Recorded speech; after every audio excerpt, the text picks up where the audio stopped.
I think I'm gonna quit my job as a therapist and just be a grill master. What do you think? This Texan has found her true calling. Is it hot? It's hot.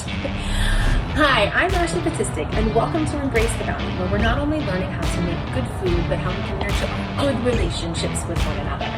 Today, we're talking about how we can nurture our relationships with ourselves. And as we do, we're going to be, you guessed it, smoking a whole chicken. It's gonna get a great mop of some turmeric and butter and paprika and brown sugar, and when it's cooked and done, we're gonna accompany it with a Salsa Verde and a Pico de Gallo. Let's get smoking.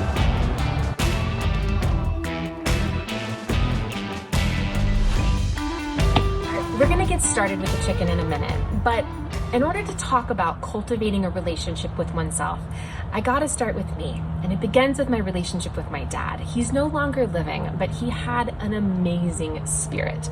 He also struggled with shame and self-doubt, and as a result, wrestled with alcoholism for many years. He did get sober, but by the time cancer came in his 60s, his body couldn't hold on.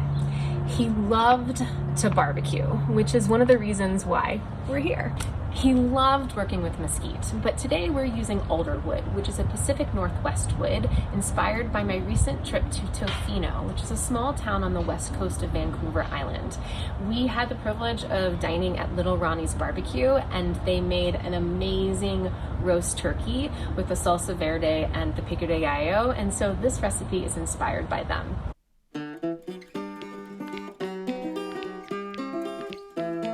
Okay, cooking with charcoal is a little bit different than cooking with a gas grill. We've got this small 14-inch smoker, but it's really a grill. And ideally you'd want to have two zones, a hot and a cold.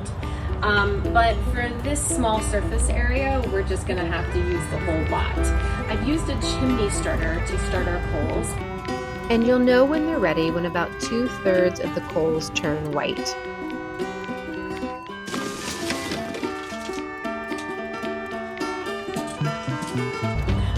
Okay, so our coals are in the grill and they're pushed over to one side. We're going to add our couple of pieces of alderwood and we're going to just kind of lay them right on top. You could also lay them right along the side and that could work as well.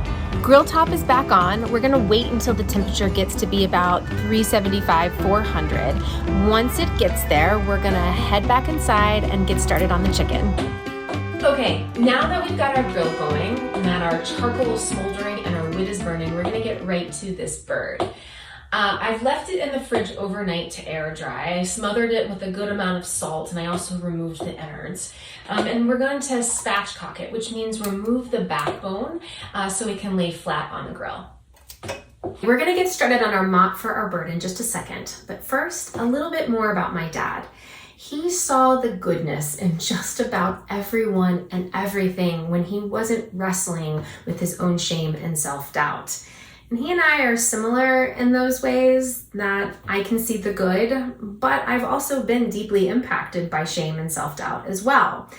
The tricky and troubling thing about these two emotions, like all emotions, is that they mobilize us into action. So we're quick to criticize and also question who we are. Knowing our goodness is foundational to cultivating a strong relationship to self, which includes knowing who you are, trusting that knowing, and being able to share yourself with the world, including your gifts.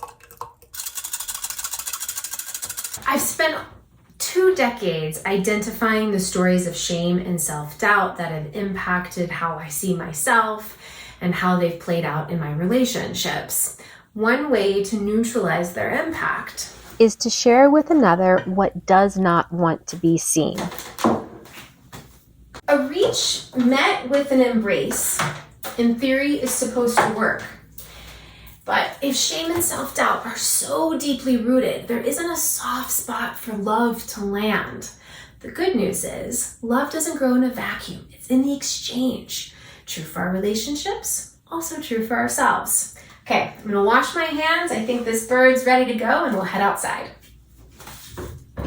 We talk a lot about self-love, self-care, our self-help, but none of that can really work unless there's a soft spot for it to land where we know and embrace our goodness. And to do that, we've got to be in relationship.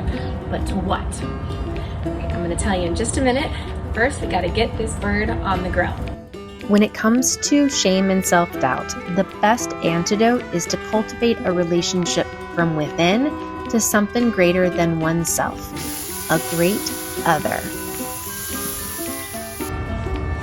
All right, we're going to put our lid back on.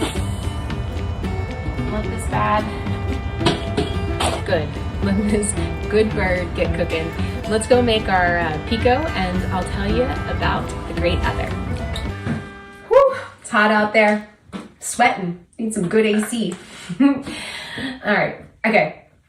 When we ate this dish at Little Ronnie's, it was smothered in a salsa verde and a pico de gallo. And I just loved it. As growing up in Texas, I ate a lot of both.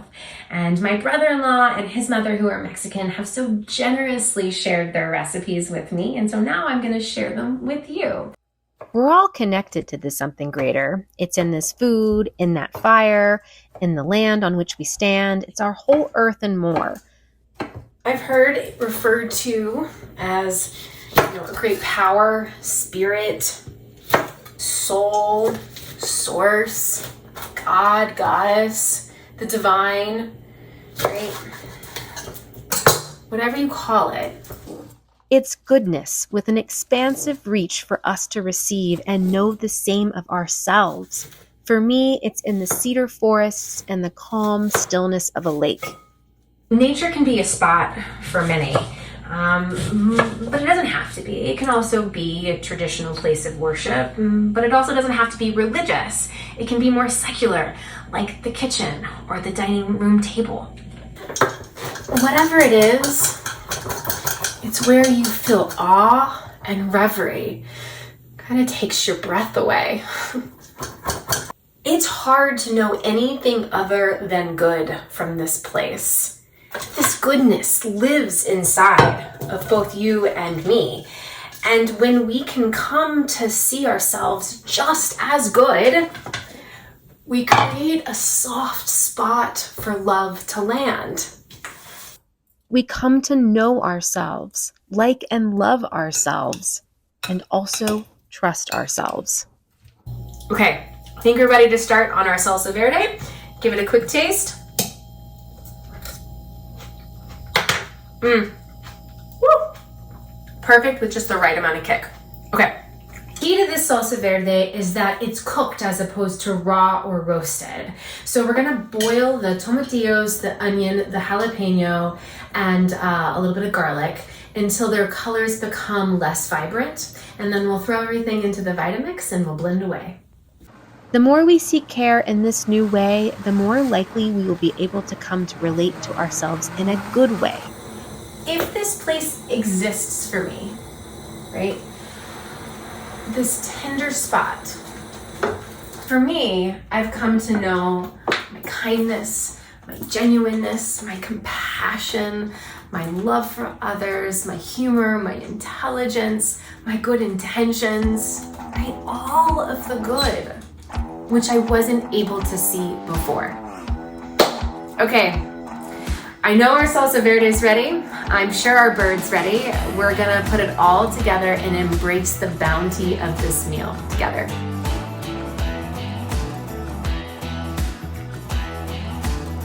This is it, folks. This is embracing the bounty. When we come to know ourselves just as good as a great other, right?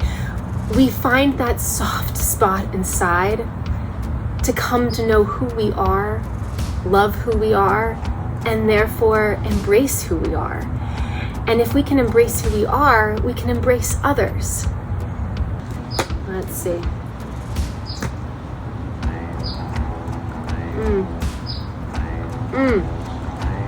Oh man. Salty, but not too salty.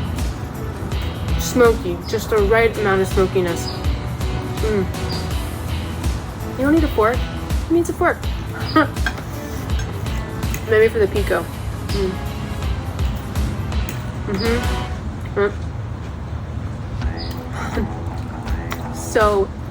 So good.